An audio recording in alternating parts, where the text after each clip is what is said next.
Di saat kekuasaan berpindah dan para pangeran memilih jalannya masing-masing, hanya satu sosok yang tetap bertahan di Keraton Samprangan. Ia bukan yang tertua, bukan pula yang paling berambisi.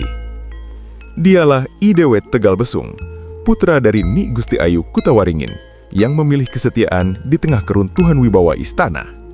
Ketika kakak-kakaknya tinggal di luar keraton, I Dewa Tegal Besung justru tepat mendampingi Sri Aji dalam agra Samprangan di Samprangan. Ia menjadi tangan kanan, penguat batin, dan penopang pemerintahan yang kian melemah. Dalam diam, kesetiaannya tumbuh menjadi kepercayaan. Dan kepercayaan itulah yang kelak mengubah arah sejarah Bali. Usia dan penyakit mulai menggerogoti Sri Aji dalam agra Samprangan. Tubuh melemah, namun pikiran masih jernih. Sang raja menyadari satu kenyataan pahit. Kekuasaan tak bisa lagi dijalankan seorang diri. Di hadapannya, berdiri sosok yang paling ia percaya, I Dewa Tegal Besung. Pada tahun Syaka 1381, terjadi peristiwa besar yang jarang dicatat dengan gegap gempita. Pulung Kaprabon, penyerahan kekuasaan secara sah dan spiritual. Sri Aji dalam agra Samprangan menyerahkan tahta kepada I Dewa Tegal Besung. Sejak saat itu, Bali memiliki dua pusat kepemimpinan, Gel-Gel dan Samprangan. Bukan perpecahan, melainkan pembagian tanggung jawab. Sebagai Raja Samprangan, dalam Tegal Besung sering melakukan anjang sana, menyapa rakyat, menyusuri desa dan wilayah pegunungan. Dalam salah satu perjalanan ke daerah Jarakbang, takdirnya mempertemukannya dengan Ki Pande Pamaron. Di sanalah ia jatuh cinta kepada putri sang Pande, Niluh Pamaron. Pernikahan dalam Tegal Besung dengan Niluh Pamaron bukan hanya ikatan cinta, tetapi juga pertemuan antara darah bangsawan dan kearifan rakyat. Dari pernikahan ini, lahir 5 orang putra. I Dewa Gedong Arta, I Dewa Nusa, I Dewa Pagedangan, I Dewa Anggungan, dan yang bungsu I Dewa Bangli. Dari merekalah kelak berkembang garis keturunan Bangli. Memasuki usia senja, dalam Tegal Besung memilih jalan yang lebih hening. Ia melepaskan hiruk-pikuk kekuasaan duniawi dan menjalani kehidupan sebagai Raja Resi. Dengan gelar Sri Aji dalam Bangkada Astasura, beliau mengajar ajaran Dharma kepada lebih dari 1.800 murid. Keraton berubah menjadi pusat ilmu dan spiritualitas.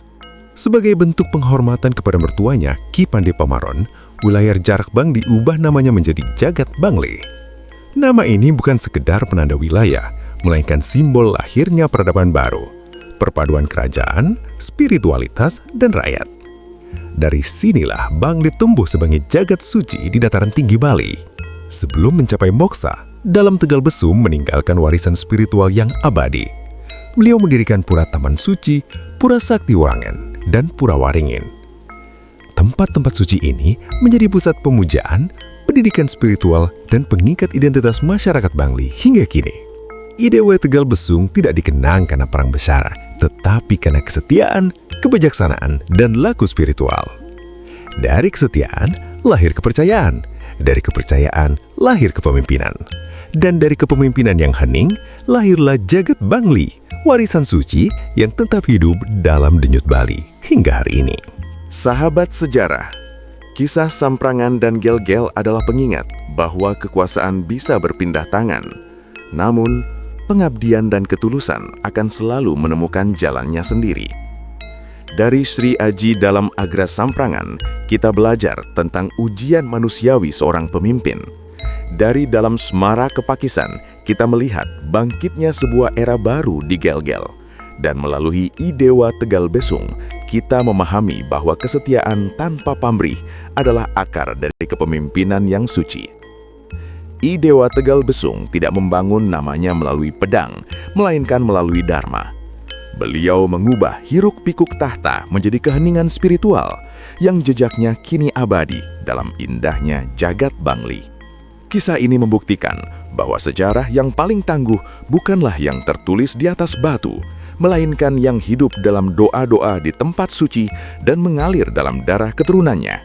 Saya, Lumbung Sejarah, mari terus menjaga akar sejarah untuk masa depan Bali yang bercahaya. Dukung terus pelestarian sejarah Nusantara dengan cara klik like, tinggalkan komen terbaik Anda, dan share video ini ke teman-teman pecinta sejarah lainnya.